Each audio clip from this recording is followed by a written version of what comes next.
मुअज़्ज़ज़ सामईन, काफ़ी देर से आप बैठे हैं और आपकी निगाहें मुंतज़िर है और अब्दुल्ला सालिम साहब की तरफ देख रहे हैं। मजमे की तरफ से ये रुझान है, मैं देख रहा हूँ कि चारा गरो उनको बुला क्यों नहीं देते, जो दिल की दवा है वो दवा क्यों नहीं देते। मुफ्ती मारूफ राही साहब जब तकरीर कर रहे थे तो मेरे जहन के अंदर जो है एक शेर मचल रहा था, मैं वो पढ़ के और अब्दुल्ला सालिम कमर चतुर्वेदी को आपके हवाले और आपको हजरत के हवाले कर दूंगा इंशाअल्लाह। तो मैं चाहता हूं कि तवज्जो से सुन लें। जी जी मुजाहिद भाई अता करें कि तुम्हारे लहजे में उर्दू का इंतखाब नहीं, तुम्हारे लहजे में उर्दू का इंतखाब नहीं, यही सबब है कि लहजे में जी जनाब नहीं। अब धीरे से सुभान अल्लाह बोल सकते हैं आप लोग।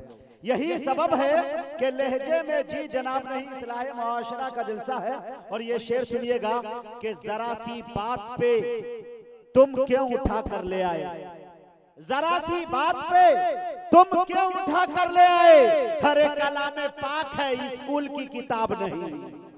जरा सी बात पे तुम क्यों उठा कर ले आए, कलामे पाक है स्कूल की किताब नहीं। हमें मिटाने की जिद में वो ये भी भूल गया, अमा चराग बुझते हैं फूकों से आफताब नहीं।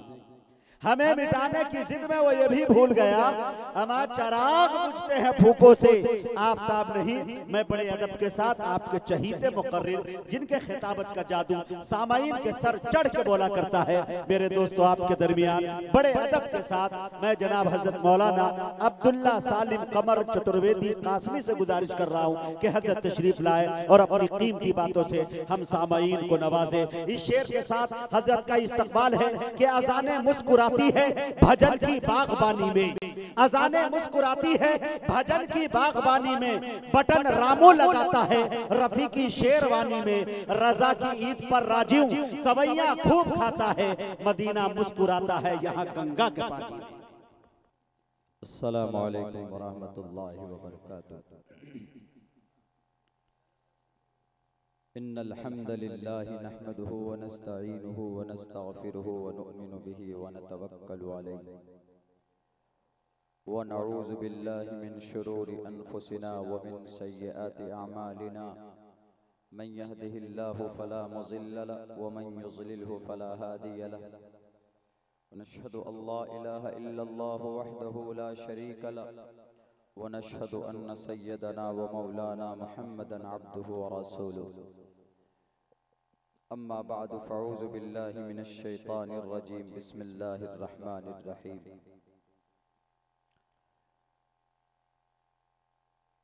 व इज़ क़ाल रब्बुका लिल मलाइकति इन्नी जाइलुन फ़िल अर्ज़ि ख़लीफ़ा क़ालू अतजअलु फ़ीहा मन युफ़सिदु फ़ीहा व यस्फ़िकु द्दिमा व नहनु नुसब्बिहु बिहम्दिका व नुक़द्दिसु लक क़ाल इन्नी अअलमु मा ला तअलमून।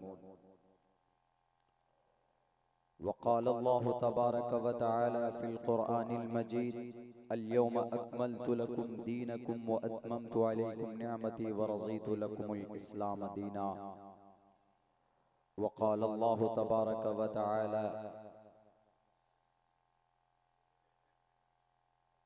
वक़र्न फ़ी बुयूतिकुन्न व ला तबर्रजन तबर्रुजल जाहिलिय्यतिल ऊला। सदक़ल्लाहुल अज़ीम।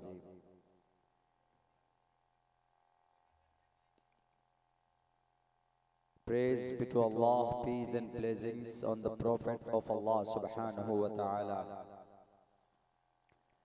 his descendants and all of his companions. All praise and thanks are Allah's, the Lord of the Alameen, mankind, jinn and all that exist. You honor only the ruling judge, the day of recompense, it means the day of resurrection. You alone we worship, you alone we ask for help, each and everything guide us to the right path, to the straight way. We seek refuge in Allah from Satan the rejected and accursed. In the name of Allah, the most benevolent, the most compassionate, the most merciful. O my Lord, expand me my praise is my task for me, and remove the impediment from my speech so they may understand what I say. Vasudev सुतम देवम कंसचानूरमर्दनम देवकी परमानंदम कृष्णाम वंदे जगद्गुरु महा। यत्र नारयस्तु पूजन्ते रमन्ते तत्र देवताः, यत्रेतस्तो न पूजन्ते स्वास्त्राफलाक्रिया।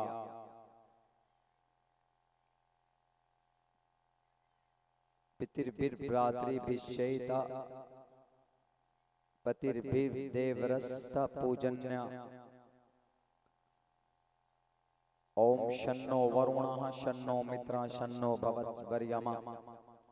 शन्ना ब्रह्मा बृहस्पति नमो ब्रह्मणे नमस्ते वायो तमेव प्रत्यक्षं ब्रह्मासि। ओम शांति ओम शांति ओम शांति। जनाब सदर मोहतरम गिरामी कदर हजरात उलमाए किराम और हमारे गयूर मुसलमानों नौजवानों,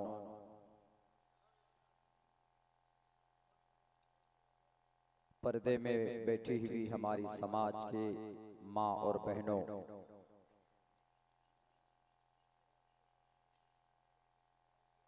पहली बार आपके इस दयार में, आपके इस बस्ती में हमें हाजिरी का मौका मिला। दिल की गहराई से मैं शुक्रिया अदा करना चाहता हूँ इस जलसे की नुमाइंदगी और इस जलसे के कन्वीनर मोहतरम मुखिया जी और उनकी पूरी टीम का, अराकीन जलसा का, कि अल्लाह तबारक व ताला उनकी इस मेहनत और इस कद्दो काविश को बेइंतहा कबूल फरमाए। हजरात सामईन, कुरान करीम की मौजू से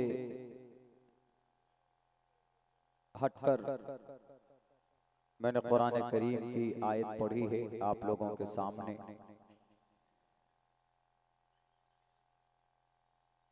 उन्वान और टॉपिक सीरतुन नबी इस्लाह मुआशरा है, लेकिन सच कहिए जब बात आएगी जिसके तहत हमने आप लोगों के सामने कुरान करीम की आयतें रखी हैं, पढ़ी हैं, इंशाअल्लाह तबारक व तआला उन्वान और टॉपिक आसानी के साथ हम उसमें बिठा सकते हैं। 10,500 साल पहले इंसानी धरती पर इंसानों का वजूद अल्लाह तबारक व तआला ने बख्शा है।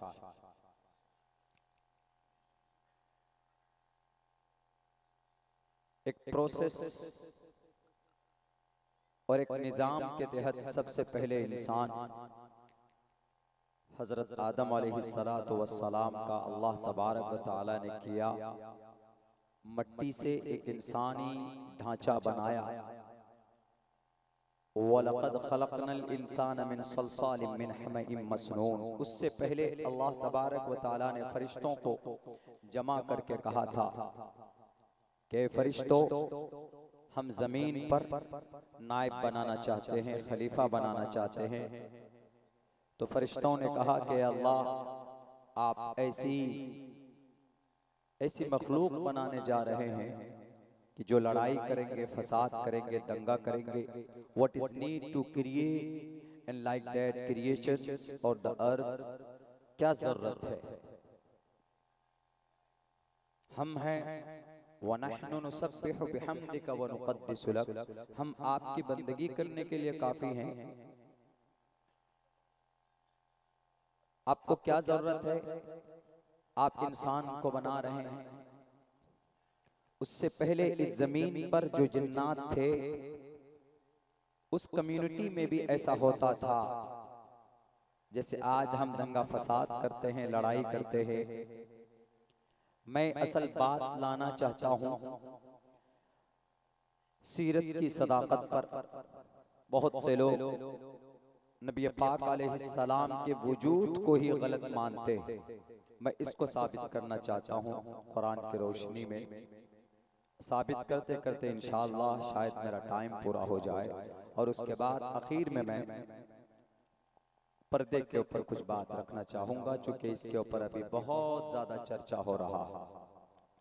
तो फरिश्तों ने कहा कि अल्लाह क्या जरूरत है, what is need to create and like that creatures on the earth. क्या मतलब, क्या मकसद है, क्यों पैदा करना चाहते हैं। अगर आपको इबादत चाहिए, बंदगी चाहिए, तो हम हैं। वनहनु वी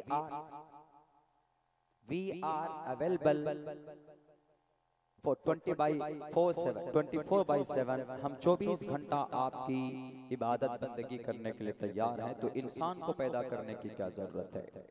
तो अल्लाह तबारक व तआला ने कहा कि जाओ, तुम नहीं जानते उन बातों को, इन्नी आलम माला तालमून, मैं ज्यादा बेहतर जानता हूं, तुम्हें कुछ पता नहीं। वलक़द खलक़नल इंसान मिन सलसालिम मिन हमीम मसनून। अल्लाह तबारक व तआला ने बदबूदार मिट्टी से, खनखनाती हुई मिट्टी से इंसान का एक जिस्म, एक ढांचा हजरत आदम का तैयार किया। जब वो बनकर तैयार हुआ, फैदा सब्बैतुहु व नफ़ख्तु फीहि मिन रूही। तो अल्लाह तबारक व तआला ने फरमाया कि हमने अपनी जान उसमें डाली। बहुत तफसील है, मैं सिर्फ वो बातें बता रहा हूं कि बहुत आसानी के साथ आप समझ सकें कि अल्लाह तबारक व तआला ने इंसान को किन प्रक्रिया से गुजार कर, किन मराहिल से गुजार कर इंसानों को पैदा किया, इस धरती में वजूद बख्शा। तो वहां से रूह डाली गई, तो अल्लाह तबारक व तआला ने हजरत आदम अलैहिस्सलाम को मुकम्मल तौर पर एक इंसान बनाया। अब किसका स्टेटस ज्यादा बड़ा होना चाहिए, फरिश्ते का कि इंसान का। जब बनाकर तैयार किया गया, तो अल्लाह तबारक व तआला ने हजरत आदम अलैहिस्सलाम को चीजों की जानकारी दी, नॉलेज। वअल्लम आदमल अस्माअ कुल्लहा सुम्मा अरज़हुम अलल मलाइका फ़क़ाल अंबिऊनी बिअस्माइ हाउला इन कुंतुम सादिक़ीन। फरिश्तों के मकाम से बढ़ाने के लिए, हजरत आदम की फजीलत को बढ़ाने के लिए, गोया यूं कहिए इंसानों की फजीलत को बुलंद वाला करने के लिए अल्लाह तबारक व तआला ने तालीम दी, हजरत आदम को जानकारी दी। वअल्लम, अल्लमा युअल्लिमु तालीम, अल्लमा तालीम दी, जानकारी दी। वअल्लम आदमल अस्मा, चीजों के नाम बताए। वअल्लम आदमल अस्मा। अगर आज की तारीख में कोई ड्रोन इजाद करता है, ड्रोन, या आज की तारीख में कोई मशीन से, स्कूटर से हेलीकॉप्टर अगर बनाता है, तो आश्चर्य की बात नहीं है। क्यों? क्योंकि वो इंसान ही बना सकता है। और इंसान को ये जानकारी 10,500 साल पहले बनाते वक्त वअल्लम आदमल अस्मा, ड्रोन की जानकारी अल्लाह ने हजारों साल पहले हजरत आदम अलैहिस्सलाम को सिखाया, और वही चीज मुंतकिल होकर उनके आदम। आप कहेंगे कि जो ड्रोन बनाने वाला तो मुशरिक है, लेकिन आदम की औलाद है, इसलिए उसको आदमी बोलते।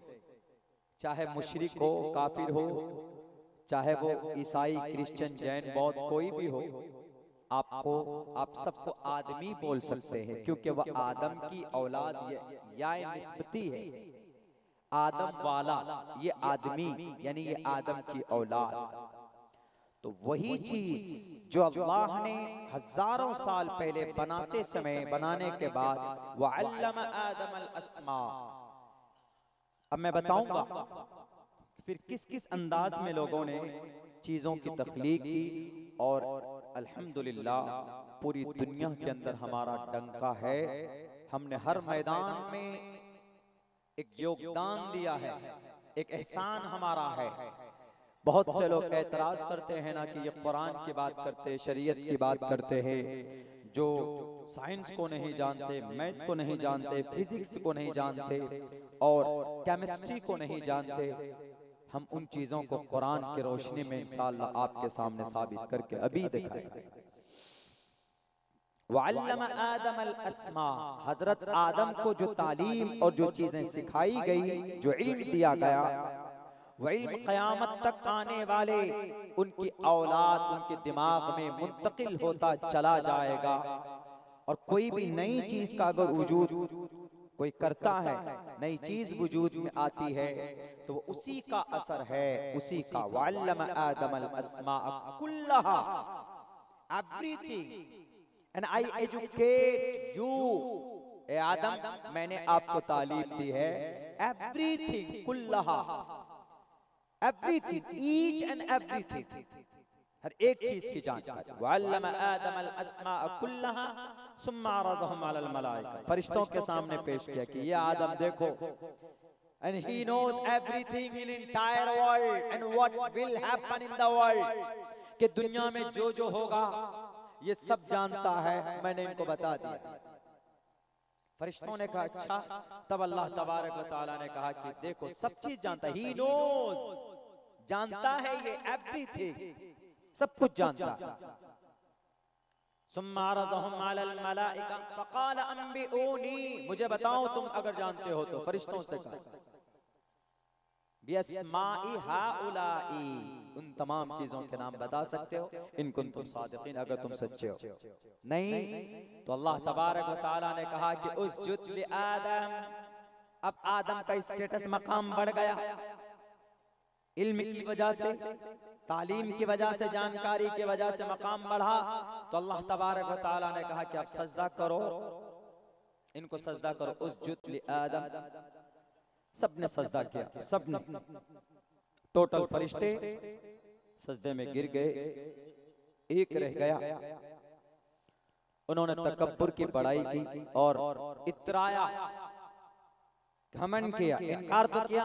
अबा वस्तकबर, अबा, इनकार किया।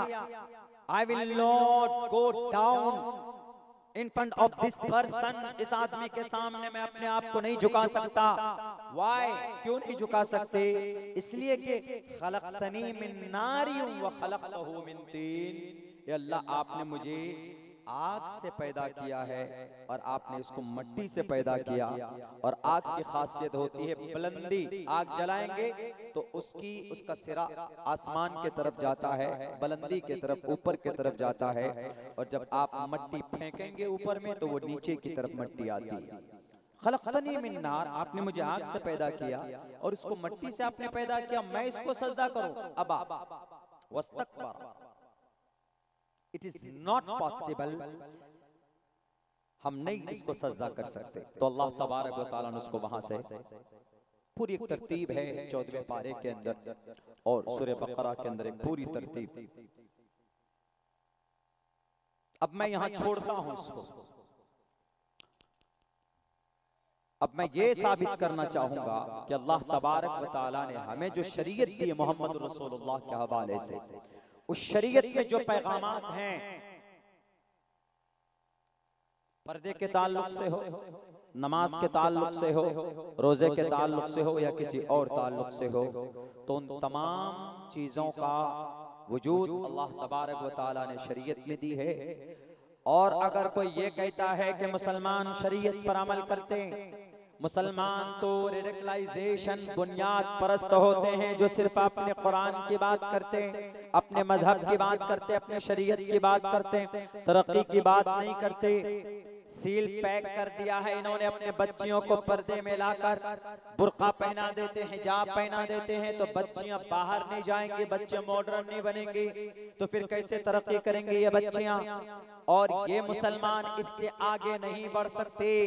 ये मुसलमान कुछ जानते नहीं हैं, ये मुसलमान सिर्फ अल्लाह की बात करते, नमाज की बात करते, रोजे की बात करते, इस तरह का ताना देते।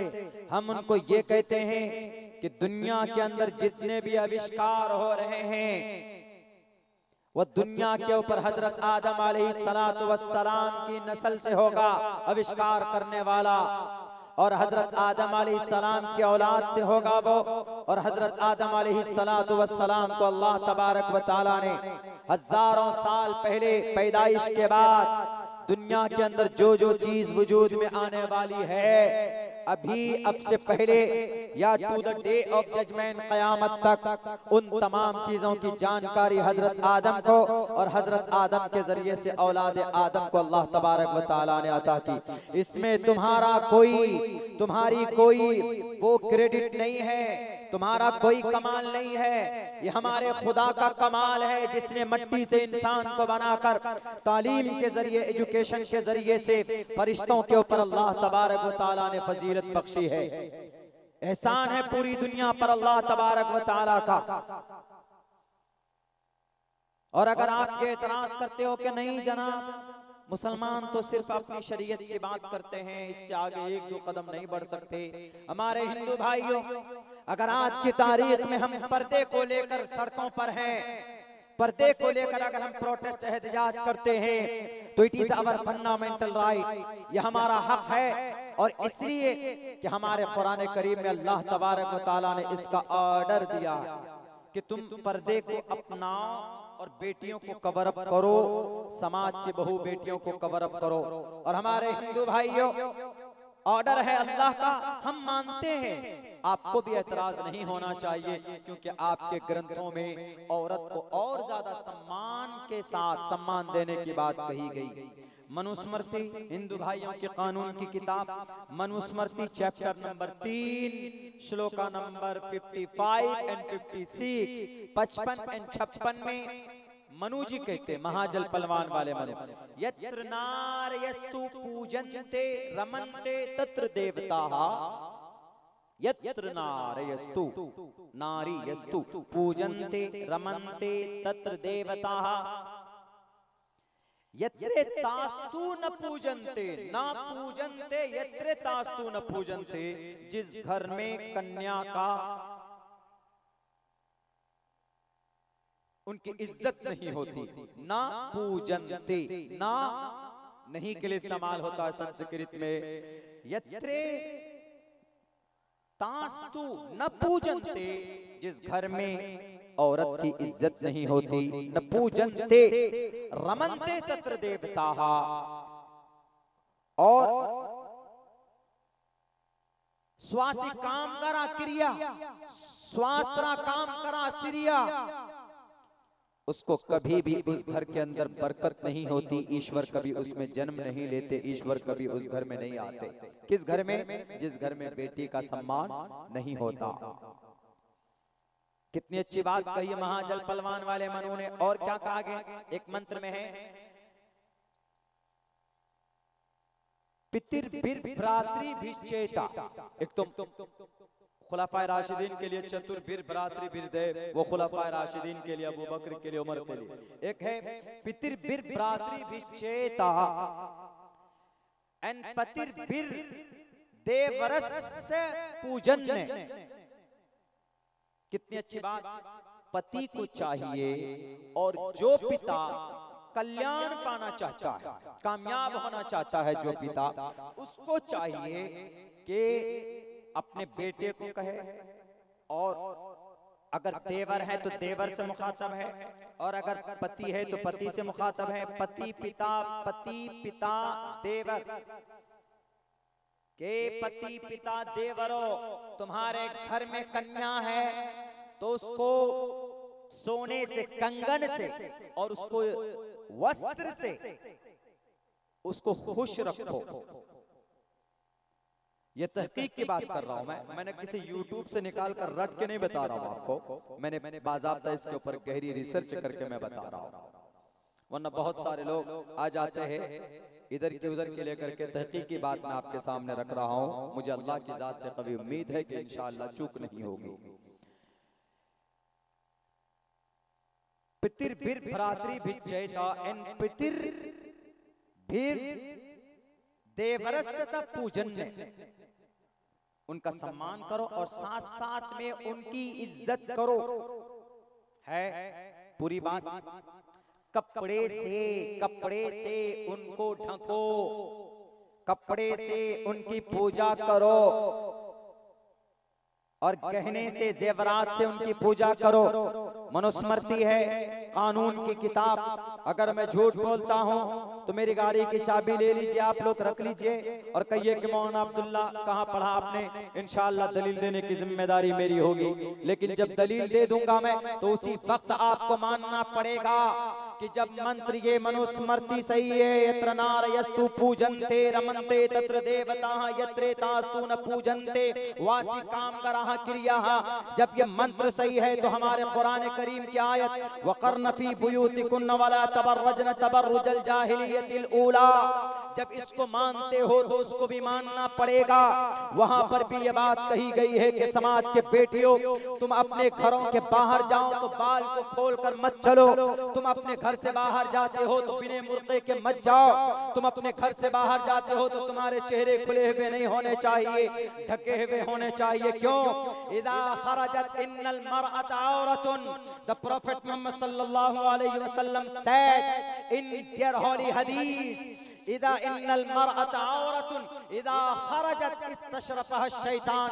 जब कोई औरत पर्दे की चीज है, लेकिन जब कोई औरत घर से बाहर निकलती है तो पूरी की पूरी शैतान की टोली उसके पीछे चले जाते हैं उनकी इज्जत व आबरू के ऊपर हमला करने के लिए। मोहम्मद रसूलुल्लाह कहते हैं कि समाज की बेटियों, तुम्हारे बालों को कोई देखने ना पाए, समाज की बेटियों, तुम्हारी आंखों के अंदर अल्लाह ने खूबसूरती रखी है, कशिश रखी है, तुम्हारी बात में अल्लाह तबारक व तआला ने लचक पैदा की है। किसी के साथ बात करो तो बातों के अंदर लचक नहीं होना चाहिए। फला तखसान बिलकौल, इससे तुम्हारी इज्जत व आबरू महफूज रहेगी। और रास्ते में चलती हो तो किसी गैर महरम की तरफ निगाह उठाकर मत देखना। वकुल लिल मुमिनाति यग़ज़ुज़्न मिन अब्सारिहिन्न व यहफ़ज़्न फुरूजहुन्न। अल्लाह के नबी का कुरान करीम की जुबान में अल्लाह के नबी अलैहिस्सलातु वस्सलाम ने अपने अहादीस मुबारका के जरिए से एक एक वर्ड को समझाया है।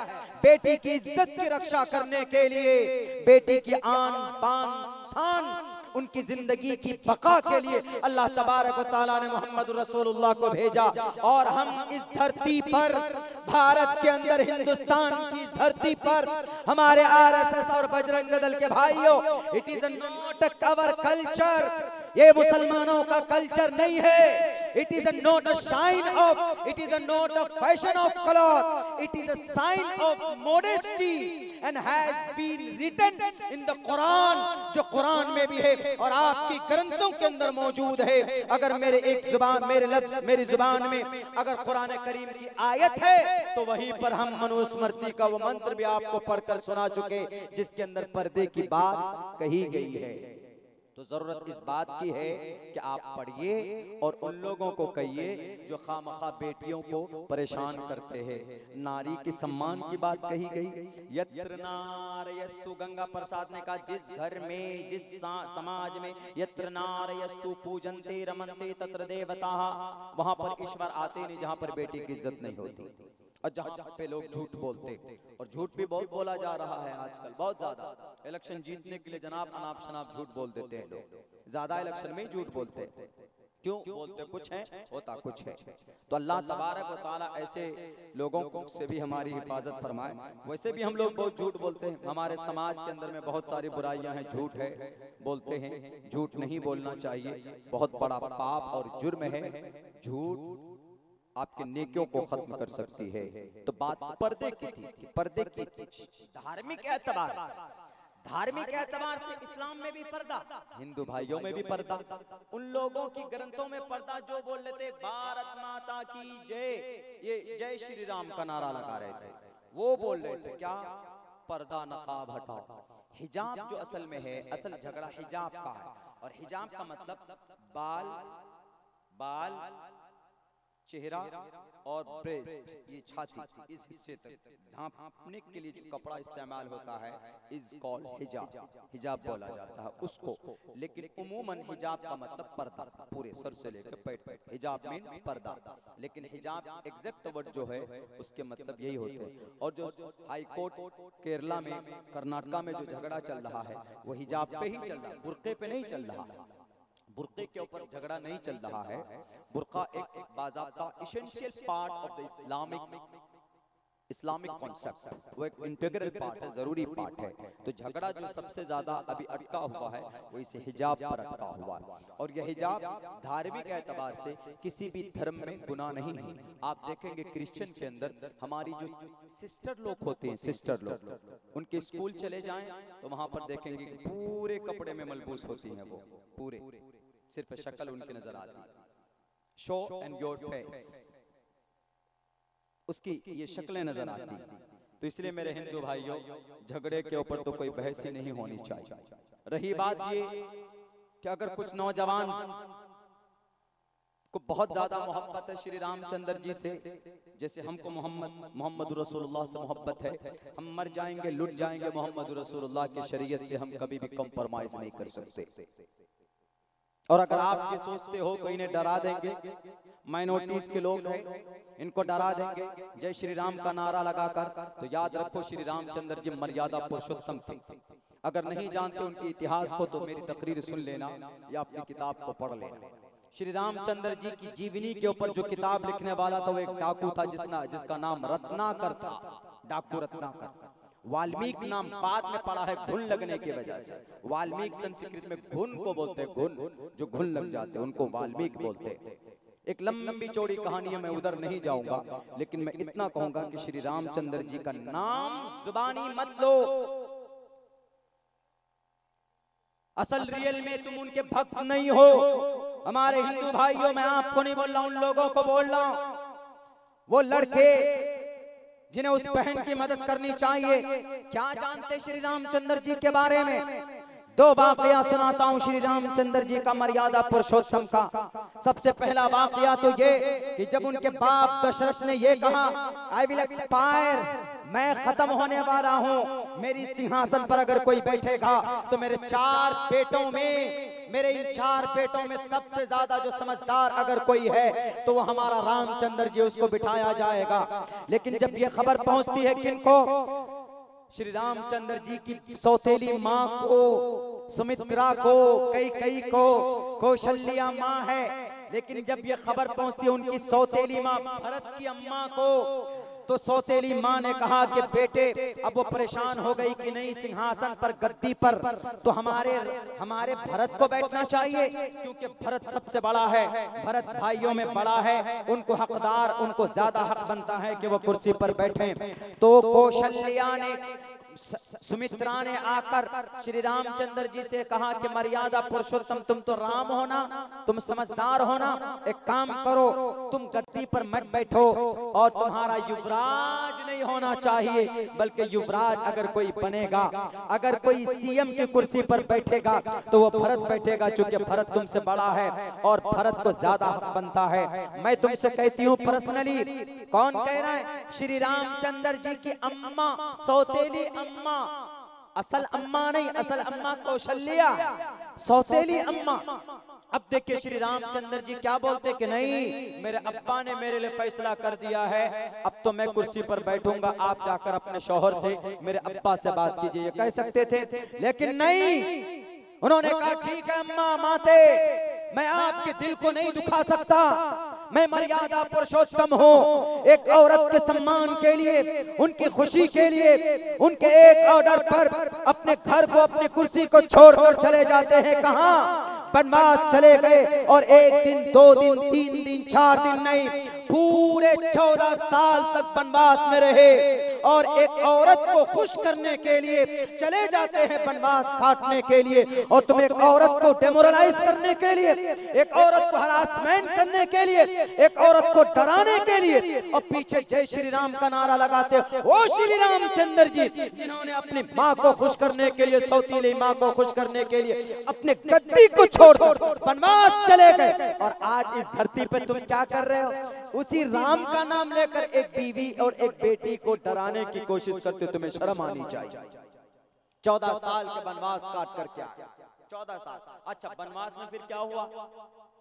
देखिए कितना एहतराम है औरत के तय, किनका? श्री रामचंद्र जी का। शर्म आनी चाहिए इनको, जय श्री राम का तो नारा नहीं लगाना चाहिए इन लड़कों को। ये बेवकूफ है, ये नालायक है, ये नासमझ है, ये समझते नहीं, अपने गुरुओं के कहने पर बेवकूफ बन जाते हैं।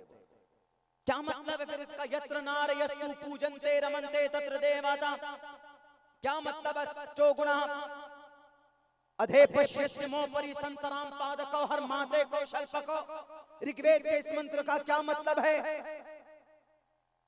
बेटी का सम्मान करो, पैरों को ज्यादा जोर से मत चलाओ, तुम्हारी आवाज कंगन की कोई सुन लेगा, कोई ऐसा लड़का जो वाहियात होगा, जो शैतानी चाल का दिमाग का होगा, तो वह तुम्हारी इज्जत से खिलवाड़ करेगा। माते को शल्पको, ए माँ अपनी पैरों को आहिस्ता रखो। क्या मतलब है जी इस मंत्र का? इसका श्री रामचंद्र जी जब गए, उनकी बीवी का अपहरण हुआ, सीता मैया का।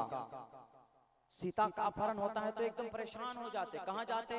डायरेक्ट सुखदेव के पास जाते।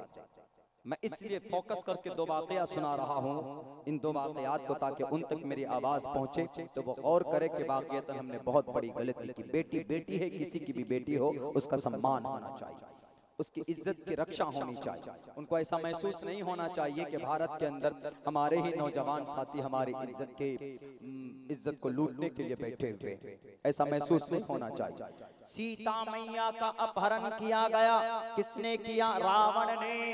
अब श्री रामचंद्र जी परेशान हो गए कि सीता की इज्जत खतरे में। सीता की इज्जत को बचाने के लिए सुखदेव के पास गए। सुखदेव से कहा कि सुखदेव मुझे मदद चाहिए, मुझे मदद चाहिए, मुझे सुपर पावर ताकत अता करो। सुखदेव ने कहा कि सर मेरे पास बड़ी ताकत तो नहीं है, लीजिए हनुमान को लेकर जाइए, जो वानर सेना का सेनापति था, जो बंदर का राजा था। उनको कहा कि ये वानर को ले लीजिए और ये आपकी मदद करेंगे। तो वानर को लेकर आए। वो वानर अपना वही मंत्र पढ़ के, अपना जो हनुमान चालीसा में पढ़ते हैं, जय हनुमान ज्ञान गुण सागर जय कपीसते हो लोक उजागर, वो पढ़कर चले गए रावण से मुकाबले के लिए। और रावण की लंका को पूरी आग लगाकर 10,000 फौज लेकर श्री रामचंद्र जी गए और बेटी सीता की, बीवी सीता की इज्जत को महफूज लाने के लिए उन समंदर के ऊपर गिलेरी भी पत्थर ले जाकर अपनी योगदान दे रहे थे कि बेटी की इज्जत को बचाना है, रावण में, रावण के चुंगल से बचाना है। गिलेरी कितनी छोटी जानवर होती है, बंदर भी पत्थर उठाकर ला रहे हैं, घोड़े भी पत्थर उठाकर ला रहे हैं, इंसान भी पत्थर उठाकर लाकर समंदर में, उस नदी में, सरजू नदी में बांध रहे हैं। किस लिए? बताओ मुझे कर्नाटका के नौजवानों, अगर तुम्हारा ज़मीर जिंदा है तो उन गिलेरियों की कुर्बानी और उनकी मेहनत किस लिए थी? क्या रावण के लंका को लूटने के लिए? नहीं, वहां समाज की एक बेटी जिसका नाम सीता था, वो मुक़य्यद थी, उसको लाने के लिए वो सब के सब अपनी मेहनत कर रहे थे। श्री रामचंद्र जी परेशान हो जाते हैं। 10,000 लश्कर लेकर गए, रावण के चुंगल से सीता मैया को उठा कर लाए, बचा कर लाए। यानी एक बेटी की इज्जत को बचाने के लिए इतनी मेहनत, और यहाँ पर कर्नाटका के सरजमीन पर एक बेटी को डराने के लिए, एक बेटी को धमकाने के लिए 100 के 100 भेड़िए पीछे लग जाते और उसी राम का नाम लेते हैं जिन्होंने 2-2 औरत की आन बान शान को बाकी रखने के लिए अपना खून पसीना एक कर दिया था। याद रखो, अगर तुम्हारे जहन में यह बात है कि भारत के अंदर इन टोपी वाले और इन बुर्का वाली औरतों को डराएंगे, हम राज करेंगे, तो हम एक बात तुम्हें बता देते, हम अंग्रेजों से नहीं डरे, हम हिटलर से नहीं डरे, हम कारून से नहीं डरे, फिरौन से हमने मुकाबला किया और सद्दात से हमने मुकाबला किया, अबू जहल से हमने मुकाबला किया, अबू लहब से हमने मुकाबला किया, उमैर बिन वहब से हमने मुकाबला किया, और किसी की ताकत नहीं थी कि हमें डरा सके। हम डरते हैं तो अल्लाह से डरते हैं, वो न इस धरती पर किसी माए के लाल से नहीं डरते। हम डरते हैं तो अल्लाह तबारक व तआला के कहरो गज़ब से डरते हैं, वरना जमीन पर किसी भी आतंकवाद से, किसी भी देशद्रोही से, किसी भी संविधान के दुश्मन से हम नहीं डरते। ये कान में और दिमाग में बिठा लेना अच्छे तरीके से। हम धर्म के फॉलोवर हैं, वो नहीं है। हम धर्म के फॉलोवर हैं और संविधान के भी फॉलोवर हैं। अब ये तो धार्मिक बातें थी, दोनों भी धर्म में पर्दे का एहतमाम है। अब आ जाइए धार्मिक कॉन्स्टिट्यूशन की बात, संविधान की बात। संविधान में क्या लिखा? संविधान में लिखा है, भारत के संविधान का आर्टिकल नंबर 25 एंड 26 एंड ये दो जरूरी है धर्म के बारे में, ये दो याद रखिएगा। ये दो 25 में क्या कहा? Freedom of conscience and free profession and practice, profession practice propagation of the religion, ये वर्ड है संविधान के। जरूरी है। अभी एक वकील साहब हमको मिले खाने के वक्त में, उन्होंने कहा कि मौलाना एजुकेशन के ऊपर बहुत ज्यादा बात करने की जरूरत है। मुझे एजुकेशन पे बात करनी थी और मैं करूंगा इंशाअल्लाह, थोड़ी सी इसी पे इशारा करूंगा।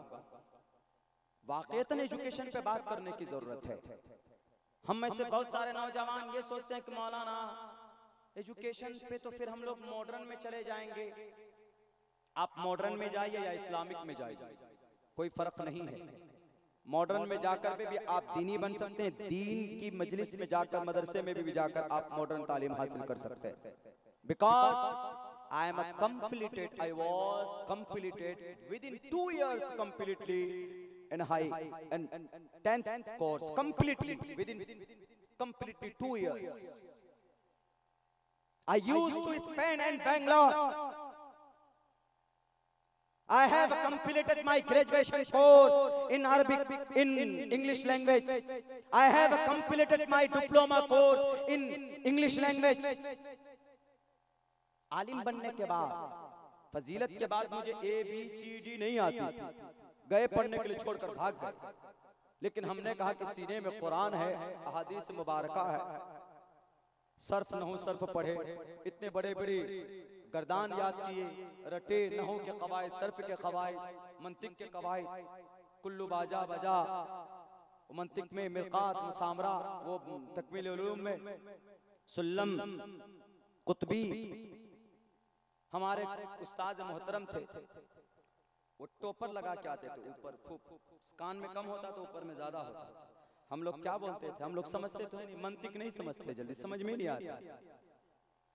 जिस दिन उसका घंटा हुआ हम लोग बैठकर सोते थे, और वो भी आते थे, किसी दिन टोपी पहन के आते थे तो थोड़ा सा सबक पढ़ाते थे, और जिस दिन टोपर पहन के आते थे लंबा, तो हम लोग क्या बोलते थे? आज फुल टावर आ रहा है और आज पूरे 5 पेज पढ़ाएंगे।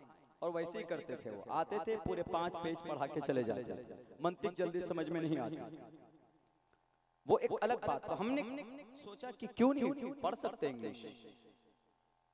आई वर्क द हार्ड, बहुत ज्यादा मेहनत की। ओनली 3 months, 3 महीने। टीचर ने कहा आप घर जाओ, तुम बहुत भाग रहे थे। हमने कहा कि नहीं सर, पूरा कोर्स करके जाए, कोई बहुत बड़ी चीज नहीं। हमने फजीलत के बाद जो भी हमने कोर्सेस किए हैं एकेडमिक क्वालिफिकेशन के, वो हमने कोर्सेस के बाद, हाफिज बनने के बाद, कारी बनने के बाद, मौलाना बनने के बाद। और ऐसा नहीं है, बहुत से हमारे नौजवान एहसास कमतरी का मुब्तला हो जा एहसास कमतरी में मुब्तला हो जाते हैं कि मौलाना क्या कीजिएगा, हमारा बच्चा अगर मदरसे में पढ़ेगा, पढ़ाएंगे तो हमारा बच्चा और साइंटिस्ट नहीं बन पाएगा, डॉक्टर नहीं बन पाएगा। उन लोगों को भी जवाब दे रहा हूं मैं। और वो लोग जो बोलते हैं कि आप कुरान कुरान बोलते हो, हमारे कुरान ने साइंस को जन्म दिया। कॉपी कलम लेकर बैठ जाइए, तारीख की किताब मुताला कीजिएगा। अगर मेरी ये बात झूठी निकले तो अल्लाह मुझे गूंगा कर दे। मैं अपनी मुताले की रोशनी में, अपनी स्टडी और अपनी रिसर्च की रोशनी में आपको बता रहा हूं। मेरे नौजवान साथियों, तारीख जानती, दुनिया के अंदर सबसे पहला लैब कहां था, किसके पास था, कौन से मुल्क में था? Laboratories, the first laboratories was found where, कहां पाया जाता था? स्पेन में। स्पेन की अशबिलिया शहर के वो एक जामे मस्जिद 303 फीट की मीनारे के गोल्डा टावर में, उसके अंदर दुनिया का सबसे पहला साइंटिस्ट, लेबोरेटरीज और ऑब्जर्वेटरीज, सबसे पहला लैब स्पेन में, जिसे आज यूक्रेन कहा जाता, जिसको आज रूस ईंट से ईंट बजाने में तुला हुआ, उसी स्पेन में जिसका पुराना नाम अंदलुस भी है और स्पेन भी कहा गया और आज की तारीख में उसको यूक्रेन कहा जाता। दुनिया की सबसे पहला लैब साइंटिस्ट का, वैज्ञानिक का यही है स्पेन शबीलिया गांव की शहर की उस जामे मस्जिद में। और कुछ लोग बोलते हैं कि हम बच्चों को कुरान पढ़ाएंगे तो बच्चा मौलाना बनेगा, हाफिज बनेगा, कारी बनेगा। याद रखो कुरान करीम में अल्लाह तबारक व तआला ने 1450 साल पहले का 1450 साल पहले दर्द का इलाज बताया। और दुनिया का ये थाईलैंड का वो तेगटट तेजसन नाम बता रहा हूँ साइंटिस्ट का, तेगटट तेजसन Chiang Mai university department of attorney का सबसे बड़ा हेड था। उसने दर्द के ऊपर रिसर्च की है, दर्द के ऊपर रिसर्च की और दर्द के ऊपर क्या थ्योरी बनाया, जब किसी बंदे के बदन में दर्द होता है तो डॉक्टर उसको ऐसे दबा के देखता, ऐसे अगर दर्द है तो महसूस होता है, दवाई देता है। लेकिन अगर दर्द महसूस नहीं हो रहा है तो डॉक्टर क्या कहता है कि चमड़ा काम नहीं कर रहा है, इसको काटना पड़ेगा, इसको दोबारा दूसरी खाल डालनी पड़ेगी। यही थ्योरी है। तो डॉक्टर को किसी ने कहा कि सर, वो तेगटट तेजसन को किसी ने कहा कि सर ये तो कुरान में अल्लाह ने 1450 साल पहले इस थ्योरी को बयान किया। उन्होंने कहा कि झूठ बोल रहे। उन्होंने कहा इन्नल्लज़ीना कफ़रू बिआयातिना सौफ़ नुस्लिहिम नारा कुल्लमा नज़िजत जुलूदुहुम बद्दलनाहुम जुलूदन ग़ैरहा लियज़ूक़ुल अज़ाब। अल्लाह तबारक व तआला फरमाते हैं कि जो मेरी निशानी को झुटलाएगा हम अनकरीब उसको आग में डालेंगे और उसकी खाल जब जल जाएगी तो जब उसमें आग असर नहीं करेगी तो उस खाल को हटाकर बदलनाहुम गैरहा दूसरी खाल चढ़ाएंगे ताकि उसको महसूस हो। बिल्कुल सेम वही थ्योरी है जो आजकल तेगटट तेजसन डॉक्टर की है। जब उसको पढ़ के बताया तो उसने कहा हाँ अरे इट्स रियल, ये तो वही थ्योरी है जो मैंने लिखा और ये थ्योरी 1450 साल पहले अल्लाह ने कुरान में बयान किया। आप याद कीजिए 8वें मेडिकल कॉन्फ्रेंस हिजाज की सरजमीन पर जाकर ये थाईलैंड का वो डॉक्टर तेजसन गया, वहां पर जाकर सबसे पहले वो कलिमा पढ़ता और कहता अशहदु अल्ला इलाहा इल्लल्लाह व अशहदु अन्ना मुहम्मदन अब्दुहु व रसूलुहु। ये कलिमा पढ़कर मुसलमान बनता है और वो ये कहता है कि मैंने जो थ्योरी बयान की थी वो थ्योरी ये कुरान करीम में अल्लाह ने 1450 साल पहले पैदा किया। बताइए, लोग आज एतराज करते हैं कि जनाब आपके कुरान में क्या 500 साल पहले इस धरती पर क्या सूरज रुका हुआ है, दुनिया घूमती, ये जमीन घूमती, ये थ्योरी था 500 साल पहले हजरत ईसा अलैहिस्सलाम के 100 साल के बाद ये थ्योरी बदल गई। क्या बोला कि नहीं ये जमीन रुकी हुई है, सूरज घूमता। 1800 साल तक अरस्तु का भी यही कही, 1800 साल तक ये थ्योरी रही। लेकिन जब अल्बर्ट आइंस्टाइन बहुत बड़ा वैज्ञानिक आया, उसने रिसर्च की, उसने कहा कि जमीन भी रुकी हुई नहीं है और सूरज भी रुका हुआ नहीं है, दोनों के दोनों अपने अपने सिस्टम से चलते हैं। ये थ्योरी किसने लॉन्च किया? अल्बर्ट आइंस्टाइन ने। मास्टर हजरात जानते होंगे नाम, जो हिस्ट्री के होंगे, जो साइंस के होंगे, अल्बर्ट आइंस्टाइन। ये थ्योरी किनका है? ये थ्योरी कुरान का है। हुवल्लज़ी खलक़ल लैला वन्नहार वश्शम्स वल क़मर कुल्लुन फी फ़लकिन यस्बहून। सितारे और सैयारे दोनों के दोनों अपने मदार पर घूमते हैं। कुरान करीम को दकियानूसी बताने वालों, कुरान करीम को सिर्फ अहकाम इस्लाम की बात करने वालों, कुरान करीम पर उंगली उठाने वालों, कुरान में साइंस भी मौजूद है, कुरान में पर्दा भी मौजूद है, कुरान में नमाज भी मौजूद है। अगर आपको लगता है कि कुरान पढ़ने वाले सिर्फ मौलाना होते हैं, कुरान पढ़ने वाले सिर्फ कारी साहब होते हैं, कुरान पढ़ने वाले कुछ और चीज नहीं सीख सकते, तो ये दावा है मेरा। याद रखो, आज जो ऑपरेशन किया जाता है, आप चले जाइए फॉरबिसगंज जाइए या सुपौल जाइए या अररिया पूर्णिया जाइए, किसी भी MBBS डॉक्टर को पूछिए, MD डॉक्टर से पूछो कि तुम जब सर्जरी करते हो तो उस सर्जरी में जो तुम्हारे आलात इस्तेमाल होते हैं, इस आलात को बनाने वाला कौन? सर्जरी के तमाम कैंचियां सीजर्स बनाने वाला कौन? उसका नाम अबुल कासिम अर्राजी है जिसने 203 सर्जरी करने वाले आलात पैदा किए, और ये इस पर भी अगर वो ना माने तो पूछो साइंसदानों से, जब तक कार्बन, जब तक वो केमिकल जिसका नाम इवापोरेशन है और जिसका नाम ऑक्सीडेशन है, जब तक ये दोनों केमिकल किसी भी चीज में ना डाला जाए तो वो तांबा नहीं बन सकता, वो लोहा नहीं बन सकता है। इन दोनों चीजों का मूजिद कौन? इन दोनों चीजों का मूजिद का नाम जाकिर इब्न हय्यान, जिसको केमिस्ट्री ऑफ फादर कहा जाता है, वो एक मुसलमान था। कुरान करीम के पढ़ने वालों को तक़यानुसी समझने वालों, और तुम कदम उठाओ, 2-3 कदम उठाकर देखो, आज की तारीख में कोरोना वायरस का खोज करने वाला, किसी भी इंफेक्शन का खोज करने वाला, ये जो थ्योरी बनाया हुआ है, वो जो किताब बनी हुई है, वो किताब किसकी बनाई हुई? उस किताब को बनाने वाले का नाम अबू बकर मोहम्मद बिन ज़करिया अर-राज़ी है, जो एक मुसलमान था। अगर उसका ये थ्योरी नहीं होता तो आज तुम कोरोना को नहीं पहचान पाते, आज तुम डेल्टा वेरिएंट को नहीं पहचान पाते। ये बनाया हुआ किनका? मोहम्मद बिन ज़ाकिर अर-राज़ी का है। और तुम बोलते हो कि मौलाना कुरान पढ़ने वाला तो कुछ नहीं जानता है। कुरान पढ़ने वालों के ये मौजज़ात हैं। देखो कुरान करीम अल्लाह ने निकाला है, वो तिब्यानन लिकुल्लि शै, हमने हर चीज को खोल खोल करके बयान किया है इस जमीन पर। वो दिमाग चाहिए, वो नजर चाहिए, वो आंखें चाहिए। अगर कुरान करीम में है पर्दा तो तुम्हारे पेट में दर्द होता है, छोड़ो कुरान को। नबी का नाम मोहम्मद है तो तुम्हारे पेट में दर्द होता है, तो कुरान को हटा दो। उठाओ वेदात की दुनिया को, एक एक मंत्र पढ़कर बताया जा सकता है। अहमदी पृष्ठुति मेगा मर्तस जगरम्बा मसूरिया वाजानी, अहमद नाम था मोहम्मद का।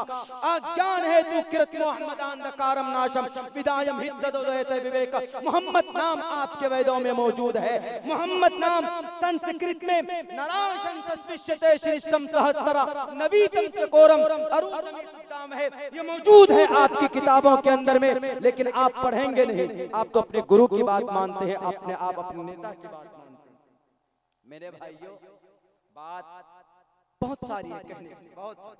अभी आपके सामने साइंस का हमने हवाला दिया, और 2 कदम आगे बढ़े और 2-3 चीज बताता हूं ताकि क्लियर हो सके। हम में से भी बहुत से लोग कहते हैं कि जनाब हमारा कुरान पढ़कर बच्चा क्या पढ़ेगा, क्या आगे जाएगा, ज्यादा ज्यादा मस्जिद का लोटा तोड़ेगा या किसी मदरसे में जाकर रसीद काटेगा। अरे इन लोगों का ही एहसान है कि जिनकी वजह से दुनिया चल रही है, हमारे इन अकाबिर उलमाए किराम की ही वजह से, कि जो बहुत मेहनत मशक्कत करके हमारे बच्चे को पढ़ाते हैं। कुरान है, शरीयत है, तो हम और आप हैं, नहीं तो हम और आपका वजूद भी नहीं होगा। तारीख उठाकर देख लीजिए, बुखारा समरकंद की तारीख देखिए, इसी स्पेन की तारीख देखिए, स्पेन यूक्रेन की। आज जो यूक्रेन में जनाजा निकला हुआ है ना मुसलमानों का, किस वजह से?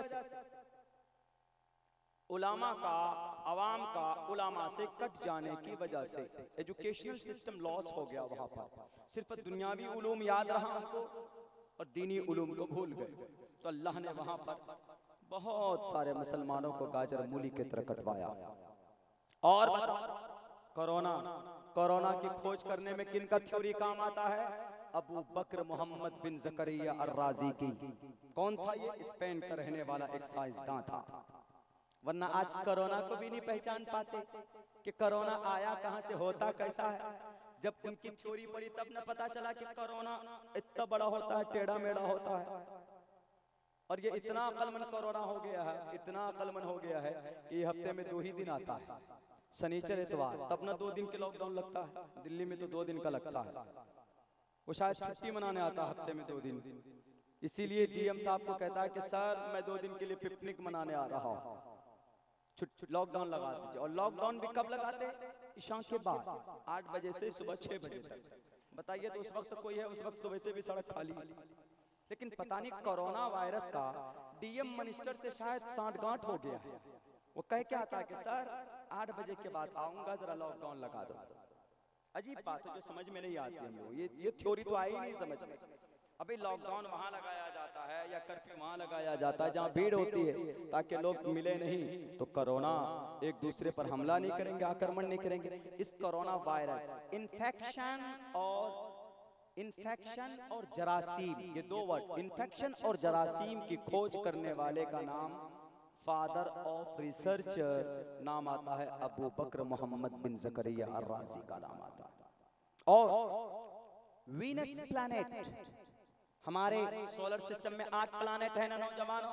आप कहिएगा कि मौलाना है कि साइंस का टीचर, भैया मैं स्कूल का टीचर हूँ, छोटा मोटा स्टडी कर लेता हूँ तो बता देता हूँ। वीनस प्लैनेट खोज किसने की? 8 प्लैनेट है ना हमारे सोलर सिस्टम में, 8 में से एक पृथ्वी भी, एक पृथ्वी, एक सूर्य, एक चांद, वीनस, मार्स, जुपिटर। तो वीनस, इस वीनस को किसने खोजा? आंख का सबसे बड़ा वैज्ञानिक कौन? जिन्हें फादर ऑफ फिजिक्स कहा जाता है। नाम उसका, नाम आप लोग भी जानते हैं, बहुत से पढ़े लिखे लोग, अरे हमारे खुसूसन उलमा तबका ज्यादा जानते हैं। इब्न सीना, इब्न सीना जिन्होंने ये रोशनी की तेज रफ्तारी की रफ्तार को मुक़य्यद किया। दुनिया के लोगों ने कहा कि रोशनी की कोई रफ्तार नहीं होती, लेकिन इब्न सीना ने कहा कि नहीं, फिजिक्स के तौर पर सबसे बड़ा माहिर जिन्हें फादर ऑफ फिजिक्स कहा गया, उन्होंने कहा कि इस रोशनी की रफ्तार होती है, रोशनी की रफ्तार को मुतय्यन करने वाले का नाम, उनका नाम इब्न सीना। और आगे बढ़िए, 2 कदम और आगे बढ़िए, यही नहीं बल्कि उन्होंने ये भी कहा, अपनी आंखों से उन्होंने वीनस प्लैनेट का खोज करने वाला, हर प्लैनेट को अलग अलग खोज करने वाला, लेकिन वीनस को खोज करने वाले का नाम इब्न सीना मुसलमान था, ये भी यूरोप कंट्री का, ये मुसलमान था इब्न सीना। हमारी भी किताबों के अंदर, इस्लामिक किताबों में उनका नाम लिया जाता है। और समंदर में पत्थर कैसे बनते हैं, कर्नाटका के बेलगाम घोड़ों, मैं उन लोगों का नाम ले रहा हूँ जिनकी किताब को, जिनकी ग्रंथ को तुम बोलते हो कि ये रेडिकलाइजेशन है, ये बुनियाद परस्त है, ये सिर्फ अल्लाह की बात करता है, ये सिर्फ जमीन पर नमाज की बात करता है। नहीं, हम चांद सूरज की रफ्तार की भी बात करते हैं। हम सूरज की रोशनी को तुम नहीं नाप सकते, लेकिन हमने नाप करके दिखाया है। और तो और जनाब, ये जो तुम दूरबीन लगा के देखते हो, जो प्रधानमंत्री जी देखते हैं दूरबीन लगा, ये दूरबीन कौन से दादा का बनाया? ये दूरबीन बर्निंग गिलास किसने बनाया? इल्म बसाइर में सबसे बड़ा नाम किसका है? इल्म बसीरत के जरिए से बर्निंग गिलास को बनाया गया, और बर्निंग गिलास के जरिए से ये कैमरे बनाए जाते हैं, जितने भी टेलीस्कोप और ये माइक्रोस्कोप जितने भी, इसमें ग्लासेस होते हैं, इसमें उसी का कमाल होता है, और उसी से छोटा बड़ा लंबा दूर का वो कवरेज किया जाता है। सबसे पहले बर्निंग गिलासेस बनते हैं, उसी से ये होता है। और सबसे पहले दुनिया के अंदर बर्निंग गिलास के जरिए से कैमरा आबकोरा का बनाने वाले का नाम हम में से बहुत से लोगों को पता भी होगा, इब्न हैसम जी। नाम सुनकर कहेंगे कि इतना बड़ा आविष्कार करने वाले थे जी। इल्म बसीरत में सबसे मुस्तनद किताब अगर किसी की है, उस किताब का नाम, and this book, beautiful book, and has been written the great महान researcher and scholar professor, his name was Ibn Haytham. The book name, his book name is Al-Manazir. उनकी किताब का नाम Al-Manazir। उसी किताब में थ्योरी बयान की गई कि भाई दुनिया के अंदर किस तरीके से हम आंखों का इलाज, आंखों की, इब्न सीना आंखों के ऊपर कितने रग हैं, कितने क्या हैं, इनके ऊपर किसकी तहकीक है? इब्न सीना। और यही नहीं, ये इब्न सीना ने ये भी कहा कि समंदर में पत्थर कैसे बनता है। दुनिया वालों तुम्हें चैलेंज, अमेरिका वालों तुम्हें चैलेंज, यूरोप वालों तुम्हें चैलेंज, बताओ कि समंदर में पत्थर कैसे बनता है। You are helpless right now, and this is a particular theory and the granted theory has been recorded and has been written and has been created by Ibn Sina. Ibn Sina की किताब में ये बात लिखी हुई है कि समंदर में पत्थर कैसे बनता है और जानवरों की हड्डियों से पत्थर कैसे तैयार होता है। इस थ्योरी को बनाने वाले का नाम भी इब्न सीना।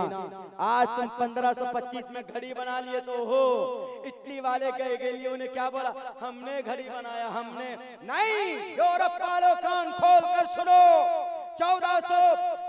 1525 में घड़ी नहीं बनी, 1580 में घड़ी नहीं बनी, बल्कि घड़ी बनाने वाला 1580 से 700 साल पहले। प्रूफ के साथ बोलता हूँ, खलीफा हारून रशीद जो थे 809 के अंदर उनका देहांत हुआ, उनका इंतकाल हुआ। यही खलीफा हारून रशीद ने वाटर क्लॉक हदिये में दिया था, किनको? फ्रांस के बादशाह को, जिनका नाम शार्लेमान था। अभी 1525 से 800-700 साल पहले दिया था।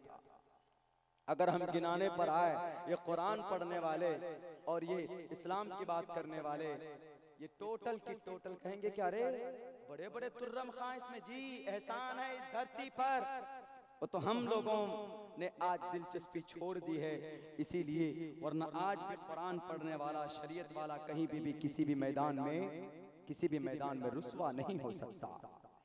हमारे हिंदू समाज के भाइयों, ये सिर्फ एक हमारा कुरान करीम का एक झलक मैंने आप लोगों के सामने रखी। इन्नल लज़ीना कफ़रू बि आयातिना सौफ़ा नुस्लिहिम नारा के तहत, वरना अगर हम बताने पे आए वयख़्लुक़ु मा ला तालमून तो अभी 1 घंटे और चाहिए, व तिबयानन लिकुल्लि शै अभी 2 घंटा और चाहिए इसके ऊपर स्पीच देने के लिए। लेकिन इशारा इतना काफी है कि जिस कुरान को आप बोलते हो कि ये कुरान सिर्फ रेडिकलाइजेशन को बयान करता है, रेडिकलाइजेशन का मतलब बुनियाद परस्त, ये मुसलमान सिर्फ बुनियाद परस्ती की बात करते हैं, जी नहीं। अगर हम सख्ती के साथ कुरान पर अमल करते हैं, अपनी बेटियों को पर्दे में लाते हैं, तो ये बेटियों की समाज के लिए एक मोडेस्टी है, समाज के लिए एक अच्छी बात के लिए हम मेहनत करते हैं। और ये कुरान हम इसीलिए मानते हैं कि कुरान है तो हम हैं, अगर कुरान नहीं तो हम नहीं। ये अल्लाह ने हमें जो पैदा किया, परमात्मा ने हमें जो इस धरती पर पैदा किया है, उस परमात्मा की आज्ञा का पालन करने के लिए हम लोग इतनी मेहनत करते हैं।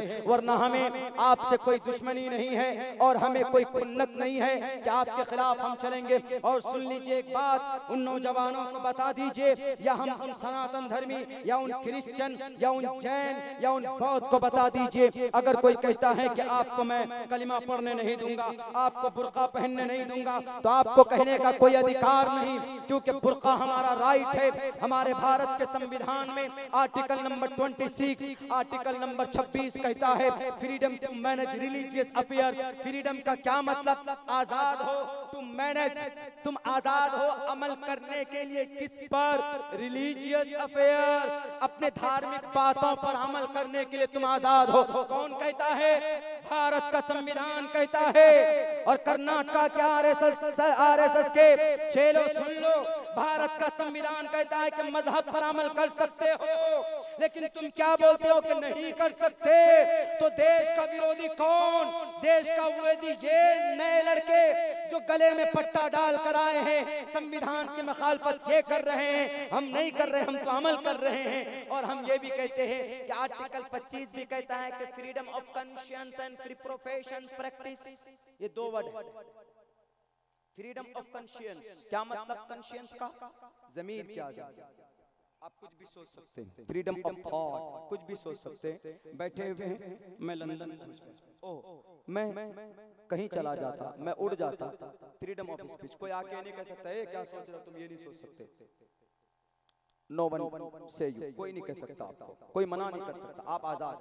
फ्रीडम ऑफ कॉन्शियंस, और आगे देखिए 2 वर्ड जो बहुत खूबसूरत, freedom of conscience and free profession practice, ये 2 वर्ड बहुत माना वसी है, छोटा वर्ड है, बहुत वसी माना। प्रोफेशन, प्रोफेशन का मतलब मुसलमान है तो क्या कहेगा? प्रोफेशन, मुसलमान है तो कहेगा अल्लाह ला इलाहा इल्लल्लाह मुहम्मदुर रसूलुल्लाह। अकीदा, अकीदे को प्रोफेशन कहा जाता है। अकीदा, अकीदा। हिंदू है तो क्या कहेगा एकम्मा ब्रह्मा द्वितीयो नास्ते। मुसलमान है तो कहेगा अल्हम्दुलिल्लाह रब्बिल आलमीन। हिंदू है तो कहेगा ओम भूर्भुवः स्वः तत्सवितु वरेण्यं भर्गो दिवस धीमहि धियो यो नः। मुसलमान है तो पढ़ेगा अल्लाहुम्मा सल्ली अला मुहम्मद कमा सल्लैता। हिंदू है तो हनुमान चालीसा पढ़ेगा, कहेगा कि जय हनुमान ज्ञान गुण सागर जय कपीसते हो लोक उजागर। और अगर सिख धर्म से बिलोंग करता है तो वो तो कहेगा एक ओंकारा सतनाम करता बिरुत नरबु नरबीर काल मूरत अजवनी से बुंगुर प्रसादी। आर्या समाज का है तो आर्या समाज वो कहेगा शन्नो वरुणा ओम शन्नो वरुणा शन्ना मित्रो शन्ना ब्रह्मा ब्रह्मा बृहस्पति नमो ब्रह्मणे नमस्ते वायो तमेव प्रत्यक्षम ब्रह्मासि। वो तो यही कहेगा। और अगर कोई क्रिश्चियन होगा वो कहेगा there is no God but one God. सबको प्रोफेशन का मतलब हर किसी को अपने अपने खुदा के ताल्लुक अकीदा रखने की इजाजत है। प्रोफेशन का मतलब ये हुआ। और प्रैक्टिस का मतलब क्या होता है? प्रैक्टिस का मतलब होता है मुसलमान नमाज पढ़ता है, मुसलमान रोजा रखता है, मुसलमान ज़का देता है, दे सकता है, कोई मना नहीं कर सकता। हिंदू भाई है दुर्गा पूजा में वो उसको ज़िबा कर सकते, किसको? वो क्या बोलते हैं, खस्सी को बलि देते, खस्सी को बलि देते, भैंस के बच्चे को बलि देते हिंदू भाई हमारे। और जनाब लक्ष्मी पूजा, सीता पूजा, ये पूजा वो पूजा करते। और अगर दूसरे धर्म के लोग हैं और क्रिश्चियन हैं तो वो क्या मनाते हैं? वो जीसस के पैदाइश के दिन को ईसा क्रिसमस डे मनाते, वो मना सकते। हैप्पी क्रिसमस बोलते, वो मना सकते। यानी अकीदा, प्रैक्टिस का मतलब अकीदा ये अमल करना, अमल करना। मुसलमान है अजान पढ़ेगा अल्लाहु अकबर अल्लाहु अकबर, आजादी। हिंदू है घंटा बजाएगा टन टन टन टन, वो उसको आजादी। प्रैक्टिस का मतलब समझा रहा। दो वर्ड छोटे हैं लेकिन संविधानिक वर्ड है। अल्लाह ने मौका दिया होता तो संविधान भवन में भारत के हमारे बिहार के सदन में जाकर मैं समझाता उनको कि sir freedom of conscience and free profession practice क्या मतलब रह जाता है इसका? क्यों आजाद, क्यों हमको पाबंदी लगा रहे हो? कहता वहां पे कोई बोलने वाला जल्दी पहुंच नहीं रहा है। अल्लाह ने मौका नहीं दिया, रास्ता थोड़ा सा भटका दिया। शायद अल्लाह की कोई मसलिहत रही होगी, वरना आज पटना के सदन के अंदर चीख कर अब्दुल्ला सालिम कह रहा होता कि फ्रीडम ऑफ प्रैक्टिस पर अगर कोई अमल करने वाला है तो भारत का मुसलमान अमल करने वाला। इतनी कुर्बानी से ये धर्म बना है, इतनी कुर्बानी से ये मजहब की तश्कील हुई है, इतनी आसानी से नहीं मिट सकता है। याद रखो तुमसे पहले भी बहुत सारे आए थे लाल बुझक्कर, और बहुत सारे लोग आए थे इस धरती के ऊपर मिटाने के लिए, सब चले गए, खुद मिट गए। अगर कुर्ता पजामा पहनना पाप है, टोपी कुर्ता पहनना पाप है कि जी इससे मुसलमान छलकता है, तो वो बिना सर वाले बाबा जी, लाल बाबा भी जो तो लाल कपड़ा पहनते हैं ना हमेशा हर वक्त में, उनको कहिए ना कि सर ये लाल कपड़ा क्यों पहनते हैं आप, इससे हिंदू धर्म छलकता है कि नहीं? इंसाफ की तो बात यही है। उनको भी कहिए कि सर आप लाल कपड़ा मत पहनिए, हम कुर्ता पजामा पहनते हैं। अरे भारत की खूबसूरती इसी में है, नहीं मिटा सकते इसको आप किसी भी कीमत में नहीं मिटा सकते। क्यों? ये मुसलमानों का मजहब नहीं है, ये मोहम्मद रसूलुल्लाह का मजहब नहीं है। ये किसका मजहब? ये अल्लाह तबारक व तआला की दीन है और अल्लाह का पसंद किया हुआ दीन है। इन्ना दीन इंदल्लाहिल इस्लाम, कि मेरे नजदीक सबसे बेटर और कोई अच्छा धर्म अगर कोई है तो वो दीन इस्लाम है। कोई माए का लाल इसको नहीं मिटा सकता। अगर कोई कोशिश करता है तो 13 साल तक खून बहा है सहाबाए किराम का, अब बड़ी बेरहमी के साथ, बड़ी बेदर्दी के साथ खून बहाया गया। जब नबुव्वत दी गई मोहम्मद रसूलुल्लाह सल्लल्लाहु अलैहि वसल्लम को, तो 3 साल तक चुपचाप काम करते रहे। आप अलैहिस्सलातु वस्सलाम ने किसी को नहीं बताया, लेकिन 3 साल के बाद जैसे 4थे साल में पहुंचते हैं तो आपके अपनों ने जब भांप लिया कि मोहम्मद कोई नया दीन लेकर आया है, कोई दीन नई तहरीक को जन्म दे रहा है, तो आप अलैहिस्सलाम की पहले उनको समझाया, नहीं माने तो मजाक करना शुरू किया और कहने लगा कि ये वकालू या अय्युहल्लज़ी नुज़्ज़िला नुज़िला अलैहि ज़िक्रु इन्नका लमजनून वाजिबु अन जाअहुम मुनज़िरुम मिनहुम वक़ाल अल काफ़िरून हाज़ा साहिरुन कज़्ज़ाब। ये कहा करता था अबू लहब के लोगों ये पागल हो गया है, ये मोहम्मद इब्न अब्दुल्लाह जो है ये दीवाना हो गया है, ये मजनू हो गया है, ये झूठा है। लेकिन जब उस पर भी उनका बस नहीं चला तो तीसरे मरहले में उन्होंने गुलामों को डराना शुरू किया, धमकाना शुरू किया। और सबसे पहली औरत जिसको पर्चे से अबू लहब ने अबू जहल ने मारा था, बीबी सुमैया रज़ी अल्लाह ताला अन्हा के शर्मगाह में लगी और फिर उसी जख्म से तड़प तड़प कर मर गई। और फिर वो यासिर, इनके शौहर यासिर को इतना परेशान किया, इतना मारा कि वो गर्म पानी में लिटाते, ठंडे पानी में लिटाते और पथरीली रेत में लिटा लिटा कर उनको मौत के घाट सुला दिया है। हजरत अम्मार को बड़ी दिक्कतें और परेशानियां दी गई है। मेरे भाइयों, इतनी कुर्बानियों के साथ ये दीन हम तक पहुंचा है। अगर कोई चाहेगा कि हम उनको इल्जाम लगाकर बदनाम करेंगे या हम इस्लाम को इतना इनके बारे में इतनी तशद्दुद फैला दो, इतनी तशद्दुद फैला दो कि इस्लाम के बारे में लोग ये सोचे कि ये इस्लाम नहीं, ये तलवार वाला मजहब है, ये टेररिज्म वाला मजहब है, ये आतंकवाद वाला मजहब है। मुझे आतंकवाद के ऊपर कम से कम लंबा समय चाहिए कि इसकी शुरुआत कहां से हुई थी। शॉर्टकट में बताता हूं कि 9/11 को वजूद में जब आया था, 9/11 हमला ने कराया, अमेरिका ने हमला कराया था पेंटागन में हवाई जहाज के जरिए से, चूंकि उसको उसामा बिन लादेन को और अल-कायदा को दहशतगर्द घोषित करना था। अल-कायदा को जन्म देने वाला कौन? ये अमेरिका। जब वियतनाम से अमेरिका की फौज वापस लौटी तो अमेरिका के फौज ने कहा कि मुझे कोई जरूरत नहीं है, मैं मुकाबला नहीं करना चाहता। तब जाकर वहां पर ये अफ्रीका से उठाकर उसामा बिन लादेन को लाया। कौन? ये अमेरिका। और कहा कि उसामा बिन लादेन तुम एक मदरसा बनाओ, उस मदरसे के अंदर टोपी दाढ़ी वाले को पैदा करो और कुरान पढ़ाओ और तुम्हें हथियार मैं देता हूं। तारीख जानती है, हिलरी क्लिंटन से जाकर पूछो, आज भी वो जिंदा है कि उसका वजूद में लाया हुआ ये अल-कायदा है। 8000 टन क्या वेपन और 7,000 dollar, billion dollar, American dollar Osama bin Laden को देकर अल-कायदा जैसे मदरसे को वजूद में लाने वाला कौन? ये अमेरिका। क्यों? रूस को तोड़ना चाहता था, सोवियत यूनियन को तोड़ना चाहता था। उसकी फौज तो बुज़दिल हो गई थी तो ओसामा बिन लादेन को उठाकर लेकर आए और जैसे ही काम हुआ हमला कराकर ओसामा बिन लादेन को दहशतगर्द घोषित कर दिया। तब से उसी दिन से इस्लाम के साथ टेररिज्म को जोड़ दिया कि इस्लामिक टेररिज्म ने अटैक किया पेंटागन में, अमेरिका ने उससे हमला कराया वहां से। वरना इस्लाम दहशतगर्दों वाला मजहब नहीं है। अगर दहशतगर्द वाला मजहब होता तो श्रीमद् भगवत गीता का पहला मंत्र लो, धर्म क्षेत्रे कुरुक्षेत्रे समवेदायुत्सवः मामका पांडवाश्चै किम कुर्वत संजय। धर्म क्षेत्रे कुरुक्षेत्रे, धर्म की बात, कत्ल की बात, पहला मंत्र है श्रीमद् भगवत गीता का पहला मंत्र। शुरुआत में बिस्मिल्लाह के लिए है। क्या अभी मैंने पढ़ा था वो मंत्र मेरे जहन से निकल रहा है। वसुदेव सुतम देवम कंस चाणूर मर्दनम देवकी परमानंदम कृष्णा मुंदे जगत गुरुमा। ये बिस्मिल्लाह की जगह है। जैसे हम लोग बिस्मिल्लाहिर्रहमानिर्रहीम पढ़कर अल्हम्दुलिल्लाह पढ़ते हैं कुरान में, ऐसे ही श्रीमद् भगवत गीता में बिस्मिल्लाह वसुदेव सुतम देवम कंस चाणूर मर्दनम देवकी परमानंदम कृष्णा मुंदे जगत गुरुमा है। उसके बाद जैसे अल्हम्दुलिल्लाह शुरू होता है, ये सूरत शुरू होती है, सेम इसी तरीके पर श्रीमद् भगवत गीता की पहले श्लोक के पहले वर्ड क्या है? धर्म क्षेत्रे कुरुक्षेत्रे, कुरुक्षेत्र में तो बैटलफील्ड, धर्म क्षेत्रे कुरुक्षेत्रे समवेदायुत्सवः मामका पांडवाश्चै किम कुर्वत संजय। धृतराष्ट्र ने कहा कि संजय मुझे बताओ जरा, अंधे थे वो धृतराष्ट्र, कौरव और पांडवों के अब्बा, वो अंधे थे। उन्होंने कहा कि मुझे बताओ कि मैदान में क्या हो रहा। सबसे पहले मंत्र, पहला श्लोक जंग की बात कही गई हिंदू भाइयों। दूसरा मंत्र लीजिए, कुतस्तवा कश्मलिदम विस्मयो समुपस्थितम अनार्य जुष्टम कीर्मिकर्त जुनाह। लड़ो, मुकाबला करो, बुज़दिल मत बनो। कौन कह रहे हैं? कृष्ण जी कह रहे हैं।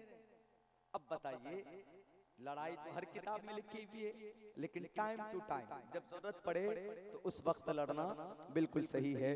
लेकिन कुरान में आज लोग कुछ कुरान को गलत कहते हैं कि नहीं, कुरान में तो जनाब भरी पड़ी है, पर्दे की बात भरी पड़ी है, कुरान में सिर्फ नमाज है, फना है, डिमाका है। मैं कहता हूं कि चैलेंज कर लो दुनिया वालों, किस फील्ड में तुम कुरान को उतारना चाहते हो।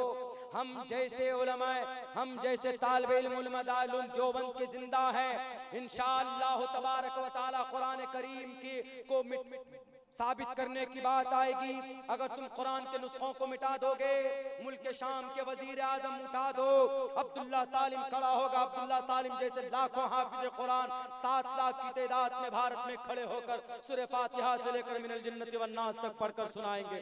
कुरान करीम के अंदर अगर ये कहोगे कि इसका माना मफहूम गलत है, तो मैं कहूंगा कि बिल्कुल सही है, इसका ये मतलब तुम जो कर रहे हो तुम गलत हो, वरना कुरान करीम का कोई भी मतलब गलत नहीं हो सकता।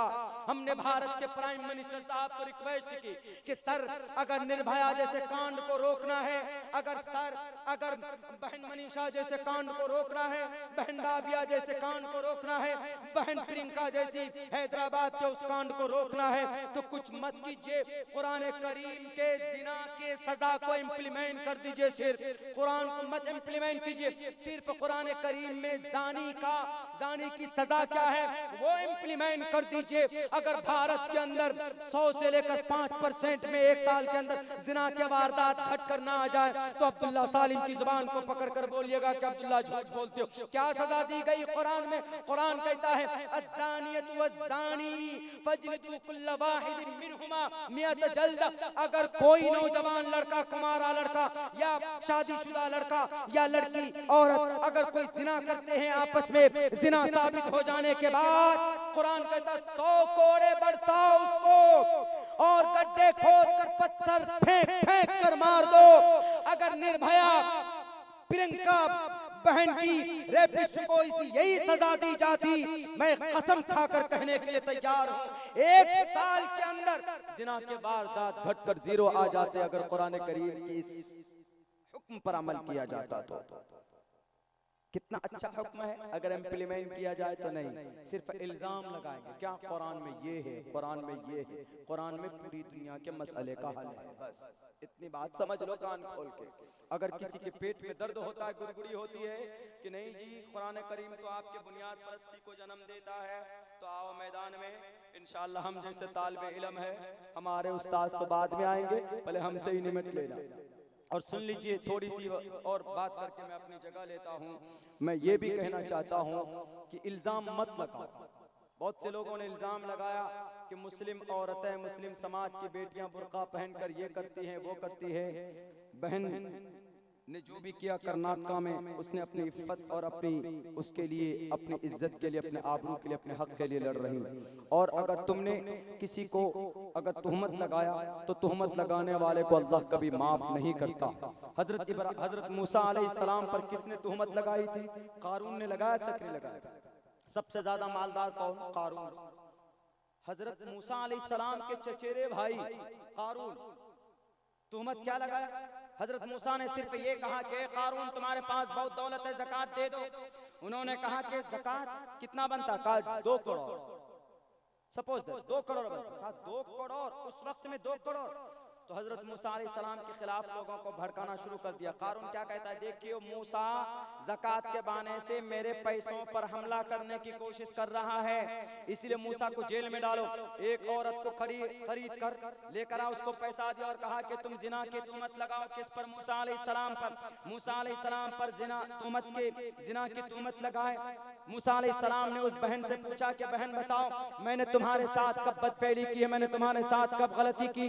कभी की हमने तुम्हारे साथ बदतमीजी? उन्होंने कहा कि नहीं, मैं मजबूर थी, मुझे इतना पैसा दिया, मुझे घूस दिया, इसीलिए मैंने ये हरकत की। उन्होंने कहा कि अच्छा तो क्या होना चाहिए? कहा कि तुम गवाही दे सकते हो। कहा कि हाँ, मैं सबके सामने गवाही दूंगी कि मुझे खरीदा है और मुझे प्रेशर डालकर आपके ऊपर, आपके खिलाफ तुहमत लगाने पर मुझे मजबूर किया गया। उन्होंने कहा कि ठीक है। तो बरसरेआम सबके सामने में उस औरत ने कहा कि नहीं, ये तो खामखा मूसा अलैहिस्सलाम के ऊपर ये तुहमत लगाने की कोशिश कर रहे थे। याद रखो दुनिया वालों, अगर किसी सच्चे इंसान पर तुहमत लगाओगे फखसफना बिही व बिदारिहिल अर्द। हजरत अल्लाह तबारक व तआला ने हजरत मूसा पर तुहमत लगाने की वजह से कारून को जमीन के अंदर धंसा दिया, उनके पूरे घर समेत, पूरे दौलत समेत। और अगर किसी ने हजरत मरियम अलैहिस्सलाम के ऊपर अगर तुहमत लगाने की कोशिश की है तो अल्लाह तबारक तबारक व तआला ने हजरत ईसा अलैहिस्सलाम को एक छोटे से बच्चे को जुबान देकर कहता है कि नहीं, मेरी माँ है, मैं अल्लाह का बंदा हूँ और मुझे अल्लाह तानियल किताब, मुझे किताब दी गई है और मैं अल्लाह का नबी बनाकर भेजा गया हूँ। और जब तुहमत लगाई जाती है किन के ऊपर, हजरत यूसुफ अलैहिस्सलाम पर, तो अल्लाह तबारक व तआला उनको कैद में डालते हैं और फिर वहाँ पर एक छोटे बच्चे से भी गवाही दी जाती है। वरावदतहु लती वो फी बैतिहा अन नफ्सी वगल्लक़तिल अब्वाब वक़ालत हैत लक।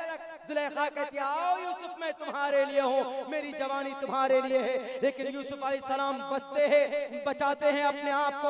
अल्लाह तबारक व तआला ने वहाँ पर उनको बचाया, लेकिन उस औरत ने तुहमत लगाने की भरपूर कोशिश की, लेकिन अल्लाह तबारक व तआला ने उनको वहाँ पर महफूज रखा। जेल में डाल दिए जाते, कैद खाने में, कैद खाने से निकल कर आते हैं तो सबसे पहले आकर के गृह मंत्री बनते हैं मिस्र के। ये देखो, तुहमत देने वाले तुम तबाह हो जाओगे, लेकिन जिस पर तुहमत लगाई जाती है अल्लाह तबारक व तआला वक्ती तौर पर वो परेशान जरूर होगा, लेकिन कभी न कभी उनका वक्त आएगा और वो पूरी दुनिया को बताएगा कि वी आर ट्रूथ, मैं सही हूँ, वी आर 100% हम सही हैं, हम गलत नहीं हैं। तो मेरे भाइयों, दुनिया के अंदर किसी के ऊपर तुहमत लगाने से पहले 100 बार सोच लेना कि कभी वो तुहमत तुम्हारे ऊपर भी लग सकती। हजरत आयशा सिद्दीक़ा के ऊपर भी तुहमत लगाई गई, जिना की तुहमत लगे, नऊज़ बिल्लाहि मिन ज़ालिक। अल्लाह के नबी भी शज़ो पंज में पड़ गए। अल्लाह तबारक व तआला ने आसमान में फरिश्तों से कहा कि जिब्राइल तुम बैठे हो, अम्मा सिद्दीक़ा के ऊपर तुहमत लगी, फौरन वही लेकर पहुंचते हैं और फिर हजरत आयशा की बरात का ऐलान करते हैं। दुनिया वालों याद रखना, तुम्हारे तुहमत लगने से इस्लाम बदनाम नहीं होगा और तुम्हारे डराने से भी इस्लाम कभी मिटेगा नहीं, इसलिए कि सुमैया का खून शामिल है, यासिर की खून शामिल है और अम्मार की कुर्बानी शामिल है, हजरत खब्बाब बिन अरद की चीख शामिल है, हजरत बिलाल हबशी की मैदानियत शामिल है। तुम लाखों करोड़ों कोशिशें कर लो, इंशाअल्लाह इस्लाम न मिटा था, न मिटा है, न कयामत तक मिटेगा। इस्लाम जिंदा था, जिंदा है, जिंदा रहेगा, क्योंकि अल्लाह ने कहा इन्ना दीन इंदल्लाहिल इस्लाम। इस्लाम किसी का मजहब नहीं है, इस्लाम अल्लाह तबारक व तआला का मजहब है। खुद अल्लाह हिफाजत करेगा। मेरे भाइयों, चूंकि और शायरों को भी आप लोगों को सुनना है और सुबह भी जागना, शुक्रिया अदा करता हूँ। We thank from the bottom of our heart, मैं दिल की गहराई से मुखिया जी की पूरी टीम का, उनके साहबजादे का, बहुत मेहनत किए और बहुत दिनों के बाद कोशिश भी थी, मैं भी चाहता था इस इलाके में आने के लिए। ये भी तारीख 2 तारीख कैंसिल करके हम यहाँ पहुँचे। एक तो हमारे इलाके की तारीख थी, वो कैंसिल की, और एक प्रोग्राम भी था हमारे यहाँ, बहुत मोहतरम है, उनकी भी तारीख कैंसिल करके हम यहाँ पर पहुँचे। तो इसीलिए मेरे भाइयों, मेरे साथियों, तो इतनी सारी कुर्बानियों के बाद हम आपके यहाँ पहुँचे, ये यकीनन आपकी मोहब्बत की दलील। दिल भाई भी यहाँ पर बैठे हैं और वो भी तैयारी कर रहे हैं आपको कुछ सुनाने के लिए। और बस इतनी बात जरूर समझ लीजिए कि हर तरफ से यलगार होगा और हो रहा है हमारे भारत में। हमें डटे रहना है, इंशाअल्लाह हम डट कर रहेंगे, अपनी बहनों के साथ खड़े रहेंगे, तो कोई भी हमें छू नहीं सकता, कोई भी हमें मिटा नहीं सकता। दूसरी बात ये भी कहूँगा कि हम लोग सिर्फ बैठे न रहें कि नहीं जनाब तस्बीह पढ़ेंगे अल्लाह अल्लाह अल्लाह अल्लाह, ऊपर से अल्लाह हजरत जिब्राइल को भेज देंगे। हजरत जिब्राइल का जमाना गया जी, कुछ करना पड़ेगा। क्या करना पड़ेगा? कानूनी लड़ाई लड़नी पड़ेगी। उसके लिए क्या करना पड़ेगा? अपने बच्चों को पढ़ाना होगा। वकील साहब बोल रहे थे, हमारे वकील साहब, हिजाब के ऊपर कौन वकील लड़ रहा है, नाम क्या पता है? हिजाब के ऊपर जो लड़ रहा है हमारी तरफ से, जो मौक़िफ़ हमारा, कौन जाहिर कर रहा है? नाम मालूम? कोई मुस्लिम है? नहीं, देवदत्त कामत। क्या पता अंदर अंदर वो बीड़ी पी रहा हो, अंदर अंदर घूस खा रहा हो। देवदत्तम जगतपति असीना सुदमन मठेश्वर ये गुणन्विता, अंदर अंदर वो जगतपति बन गए। तो अवस्थी वो जज का नाम। हमारे बच्चे वकील बनना चाहिए, हमारे बच्चे हाफिज कुरान बनना चाहिए, हमारे बच्चे मौलाना बनना चाहिए। मैं कसम खाकर आपको कहूं कि अगर तालीम के मैदान में हम लोग आ जाएं, हमारे जो बूढ़े लोग हैं इनकी तो जिंदगी गई, लेकिन अपने बच्चों को पढ़ाइए, आने वाली जो नस्ल होगी ना वो जाकर कहीं पर भी कोर्ट में भी जाकर बहस कर सकता है। हमको शौक है, मैं अभी लॉ के ऊपर प्रैक्टिस कर रहा हूँ, हम पढ़ाई उसके ऊपर हमने जारी की।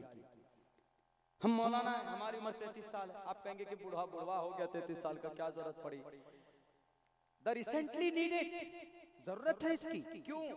हमारे मस्जिद का मसला हो, हमारे पर्दे का मसला हो और हमारे पास लॉयर नहीं, हमारा क्यों जी? हम किसी से कम? कार्बन ऑक्सीडेशन कौन बनाया? मुसलमान। ऑपरेशन करने वाले वेपन से कौन बनाए? मुसलमान। दुनिया की सबसे पहले लेबोरेटरी बनाने वाले मुसलमान। वीनस प्लैनेट को खोज करने वाला कौन? मुसलमान। घड़ी सबसे पहले वाटर क्लॉक बनाने वाला कौन? मुसलमान। और बर्निंग ग्लास के जरिए से कैमरा बनाने वाला कौन? मुसलमान। कोरोना वायरस को ढूंढने वाला कौन? मुसलमान। हर जगह मुसलमान, हर जगह मुसलमान। हमारे में इसका मतलब है कि अल्लाह ने ताकत दी है, अल्लाह ने दिमाग दिया है। कुरान को याद कर सकते हैं तो भारत के संविधान को, भारत के इतिहास को भी याद कर सकता है। अहादीस की रिवायात याद कर सकते हैं, बुखारी की रिवायात पर बहस कर सकते हैं। तो इंशाअल्लाह भारत के संविधान के एक दफात पर और एक लॉ के बारीकियों के ऊपर भी हमारा बच्चा बहस कर सकता है। बस शर्त यह है कि बच्चों को वैसी तालीम देनी होगी। कुर्ता पैंट पजामा पढ़ा दिया बच्चों को, एकदम वो जेंटलमैन बना दिया, 3-4 पैंट डाल देते हैं, जेब में कुछ जानते नहीं। ऐसा नहीं होना चाहिए। और नौजवानों पढ़ो, आपको कोई चीज इज्जत दे सकती है तो आपको एजुकेशन तालीम इज्जत दे सकती है। मैंने इसके ऊपर पूरी तहकीक की है, उसके जुडाइज्म के ऊपर, यहूदी के ऊपर। दुनिया की सबसे रुस्वा कौम थी यहूदी, सबसे रुस्वा कौम। आज दुनिया की सबसे इज्जतदार कोई कौम है तो यहूदी। उसने क्या किया? वो सबसे पहले अपने धार्मिक किताबों को पढ़ने लगे। सबसे पहले अपनी धार्मिक किताबों। उनकी धार्मिक किताब कौन सी? ओल्ड टेस्टामेंट, मूसा अलैहिस्सलाम की बाइबल, उनको पढ़ा। और फिर तब्दीली जो शुरू की है उन्होंने, 380 बिलियन डॉलर खर्च होता है कहां? क्रीम बनाने में, पाउडर बनाने में। और ये जो है ना चल रहा है ना कि जय श्री राम, हिजाब उतारो, ये यहाँ भारत की तंजीम नहीं बोल रही। इनको मोहरा असल में कौन बुलवा रहा है? यहूदी। यहूदी क्यों? इनकी एक फैक्ट्री है जिसके अंदर औरत की कॉस्मेटिक की सामान तैयार की जाती है, चीजें बनती है। उस फैक्ट्री को लॉन्च जो किया बनाया है, उसकी लागत कितनी है? 380 billion dollar, 380 crore billion dollar. बताइए, जब वो इतना करेगा तो अगर बच्चा हिजाब पहनेंगी तो फिर वो क्रीम कहां से लगाएंगे, लिपस्टिक कहां से लगाएंगे? उनकी मार्केटिंग रुक जाएगी। तो इसीलिए उनके तरफ से क्या, नौजवानों तुम करो, भारत सरकार दबाव में आकर के बंदिश लगा दे ये इसके ऊपर, हिजाब के ऊपर। फिर बेटियां क्रीम लगाएंगी, फिर लवली लगाएंगी, फिर हैंडसम लगाएंगी, बोरोवेलिन लगाएंगे, बोरो प्लस लगाएंगे। असल में वहां से कॉस्मेटिक की दुनिया में 95% चले जाइए, सारी फैक्ट्री स्किन की यहूदियों। कल तक तो गुलामी कर रहे थे वो। हजरत अबू बकर, हजरत उमर ने बहुत मारा था ना, भाग रहे थे जो जंग वो खैबर की दुनिया से, भाग रहे थे खैबर के इलाके से। लेकिन आज यूनाइटेड नेशन में कौन बैठा हुआ? यूनाइटेड नेशन में ये यहूदी बैठे। और जितने भी कोका कोला, थम्स अप, ये सब हम लोग जो पीते हैं, किनका बनाया हुआ, किनका प्रोडक्ट? यहूदियों का बनाया। जानमाज मोबाइल, दुनिया की सबसे मजबूत तरीन हैकर ऐप पेगासस, इतना बड़ा हैकर ऐप बना है ये। आप एनडीटीवी की रिपोर्ट पढ़िए, इतना जबरदस्त हैकर बना है ये कि इन्होंने आईफोन को भी हैक कर दिया। आईफोन ने इसका तोड़ निकाल लिया। ये किसने बनाया? इस्राइल ने बनाया, यहूदी ने बनाया। उसका बच्चा जब माँ के पेट में होता है ना, जब वो बच्चा 9 महीने का हो जाता है तो आधा, आप यूं समझिए कि वो 20% इंजीनियर वही बन जाता है माँ के पेट में। 20%। क्यों? माँ खाती, माँ पढ़ती है क्या? 2 और 2 4, 5 और 4 9, ऐसे माँ हामिला माँ पेट में बच्चा ऐसे बोलती है, क्यों पूछे क्यों बोलती हो आप? उन्होंने हमारे पेट में जो बच्चा है मैं बोलूंगी तो असर पहुंचेगा और हमारा ये छोटा इंजीनियर पैदा होगा पेट से।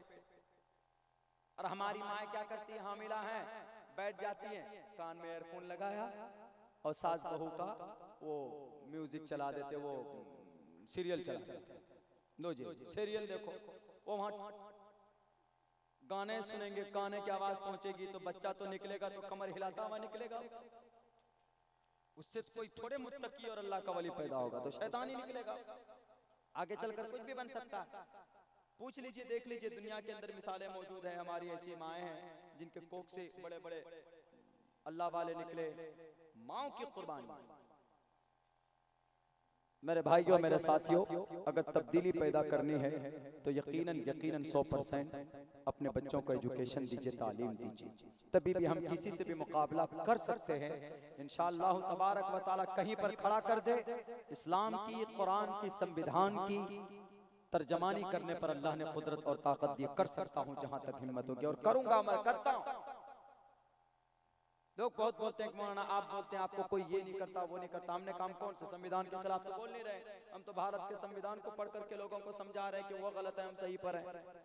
इसलिए अपने बच्चों को पढ़ाइए, तालीम दीजिए। मेरे भाइयों बहुत बहुत शुक्रिया। अभी दिल खैर आबादी साहब को सुनना है और फिर और भी शुआरा किराम है। कल सुबह भी आपको इस प्रोग्राम को कामयाब करना है। मैं पूरी टीम का फिर से दिल से शुक्रिया अदा करता हूँ। बहुत बहुत शुक्रिया, जज़ाकल्लाह। अस्सलामु अलैकुम व रहमतुल्लाहि व बरकातुहू।